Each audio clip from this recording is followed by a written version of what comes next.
Candace, neighbors say police searched this park yesterday afternoon. This is an area close to where 21-year-old Keeshae Jacobs was last seen, a woman who is close to her family. They haven't heard from her in more than 10 days. I'd have had like so many people coming to me, Miss Jacobs, if it wasn't for you, I wouldn't be able to make it through my situation. I look at you, you inspire me. I was like, y'all just don't know what goes on behind my doors. The days I cry, the days that I can't get out, I don't want to get up out of bed, but there's always something in the back of my head be like, you got to get up. And if Keeshae, if you can hear me, I love you with all my heart and soul. And mommy misses you, and I'm never giving up, baby. Keeshae was dropped off here by one of her friends about September the 26th. Keeshae Jacobs, she was 21 years old at the time of her disappearance. I specifically remember Mom telling me that her daughter would not run away, even though police had said, well, she's an adult, she can go and come as she pleases.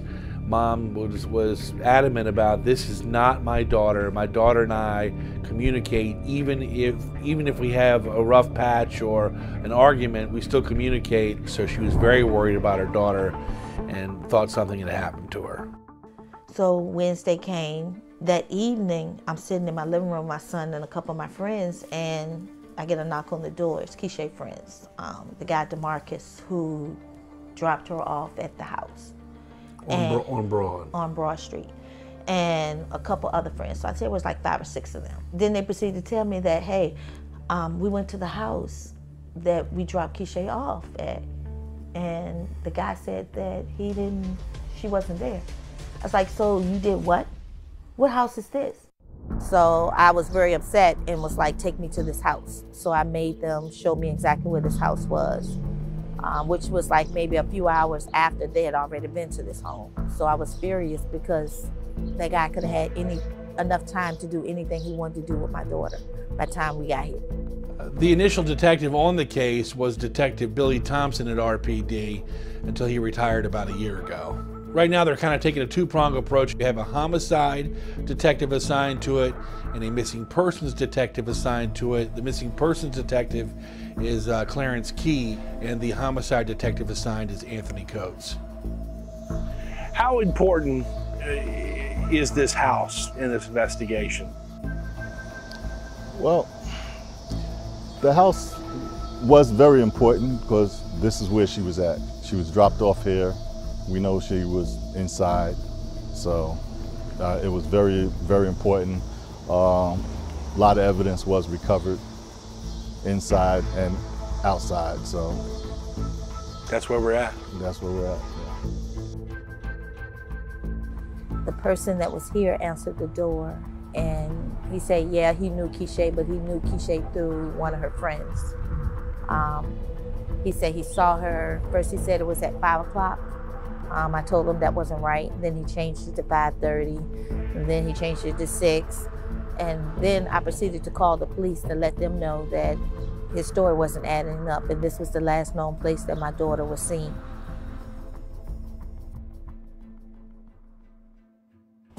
The police arrived, but he had called another detective here to the scene as well. So he allowed the other detective to walk through the house instead of the police that I called. Do you know what detective may have gone through and cleared it, or is that a false rumor that's going around? I don't know, since it's an ongoing, case, and we can't really speak on that detective that was involved in that. The person of interest in this case did in fact call a Richmond detective to the house in Church Hill. It was someone he knew personally. That detective did go through the house before others. We've since learned the name of that detective. We're not going to name him here, but I can tell you my sources say that he is on unpaid leave due to code of conduct issues. However, it's not related to this case. After about a year of doing stories on Keeshae's disappearance, I learned of a person of interest's name. We were reluctant to report it at the time because RPD asked us not to, but now 5 years into this thing, almost 6 years. His name is Otis Tucker. He went by Omar. But yeah, his name was Otis Tucker. I just recently found out he was in Florida. My most concern at this point is him doing it to somebody else, or by the time the Commonwealth attorney decide to press charges or do what they need to do, he's gonna run. And it's gonna prolong the process when they should have locked him up or kept him in jail when they had him. Otis has been questioned by the police but not officially charged for the disappearance of Keeshae Jacobs. He is also convicted of a crime in that house of strangulation of a woman and also bodily harm. He was accused of rape, but that charge was dropped due to a plea deal. If you can, tell me about, there was another person this guy was arrested for and ended up serving time for. Yes, there was an incident that was found out during the investigation of this case, and the person of interest is I would probably say he is a predator. So. The woman in that case actually talked to one of our producers via Facebook Messenger. Here's what she said. But this is what's crazy. After he attacked me and we fist fought until he got me locked down into a position that I couldn't stop him from strangling me. And when I woke up, I was tied up, but about 30 minutes later, Keeshae showed up, but he sent her away. She also said to our producer, the only way I even got away was because I let him drug me with Rimron, a psych medicine, but I have a tolerance, so it took 2 hours. He untied me after drugging me. I got up, got dressed like it was nothing, and he let me leave.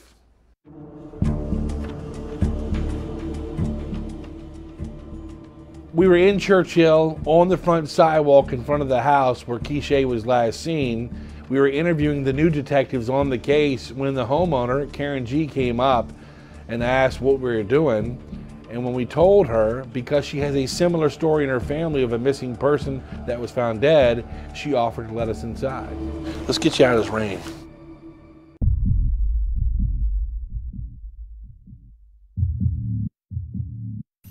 Well, knowing that was the last place Keeshae was at and walking into the house, definitely a sense of negative energy in the house. You know, when you walked in the main area, I remember the red carpet, maroon carpet that was out front.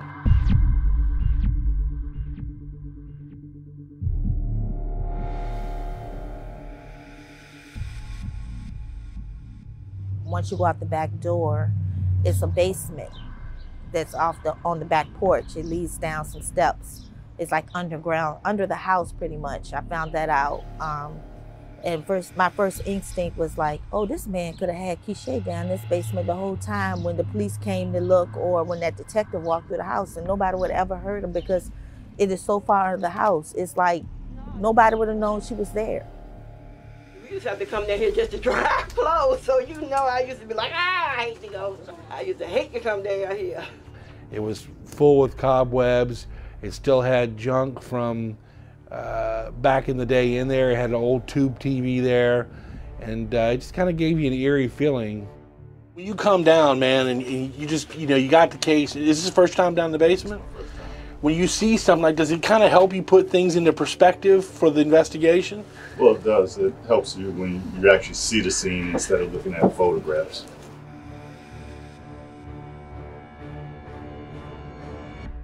Upstairs was the bedroom where the person of interest was staying. Wow. Which was his room? Down there. I don't know if they've since turned the HVAC unit off, but it was really hot. So is this the bed that she was alleged to be tied to? Mm-hmm.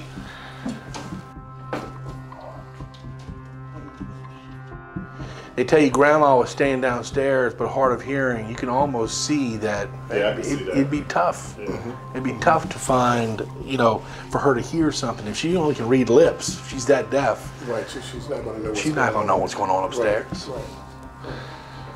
Right.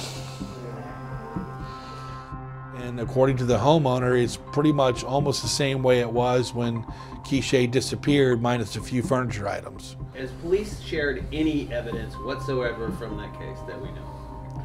They haven't shared much as far as evidence. We have learned through the years some of the stuff they've collected, but they've asked us not to leak it out there because obviously it could ruin their case. Like, I drove by 3 days straight and forensics was there. So and that's what I do remember of the case, that you go up there and the forensic van was parked out front and they were doing their thing.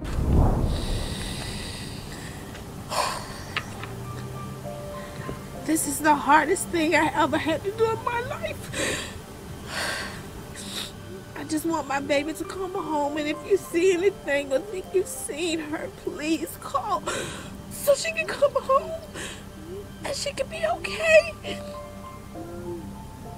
I can't go more. I can't go more. To me, I feel like the proper stuff with the police department wasn't done from the beginning when I reported Keeshae missing, because it took them a whole week before that they even took any interest or tried to do anything with Keeshae's case. A lot of people in the community come forward, not only in Richmond, but throughout the Commonwealth of Virginia. We've had sightings as far as Victoria, Virginia, Dinwiddie, Nottoway, and folks are calling us immediately after they're seeing the news coverage on the news from the 28th on. So we just ask that people continue to call us, give us those tips, let us track down those leads, and we just thank you so much for all you're doing. Breaking news about the disappearance of Keeshae Jacobs. Richmond police say after 14 months of intense investigation, they believe foul play is involved. In the years past, I've grown to know Tony, Keeshae's mom.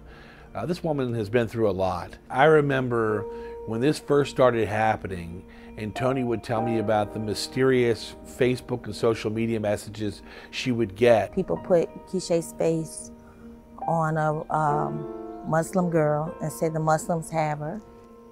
I done had people call me playing on the phone saying, Mom, come get me. I done had people calling me, telling me if I pay them a certain amount of money, they could find my daughter for me. People just being so cruel. At first it was like heartbreaking because I was going to wherever I could and thinking like I'm supposed to do everything and go everywhere that people tell me they saw her. But then I realized a lot of it was people playing cruel jokes on me. She needs closure. That's the bond. She needs closure for this one, and I think both me and Detective Key and Detective Thompson, we all feel the same way that we really like to close this out for her. Basically, the bottom line is that you could put a case together, but we put the case together, Commonwealth Attorney prosecutes the case. So it's just a matter of what they feel that they can do with the case. So I know he gave the information to the Commonwealth Attorney, and the Commonwealth Attorney had it since April. I've been calling and I've been calling and I've been calling, and they keep telling me this is a process. What kind of process do you need? It's going on 6 years. September 26th will be 6 years. You know, Keeshae disappeared in September of 2016. Her son was murdered at the Motel 6 on Midlothian Turnpike months later. I'll never get to tell my son I love him again, and I'll never get to hear it again. And I'm just praying Keeshae comes home so I can tell her I love her. The guy that was serving time for her son's death, the killer in her son's case, is already out and about. He's already served his time and he's out. I think the information flow in this case is sort of like a faucet, and it's starting to drip. And we're starting to see more and more information with the access that we've been given. So hopefully, in the near future, we'll be able to come to Miss Jacobs and say, hey, we think we can help you solve this thing.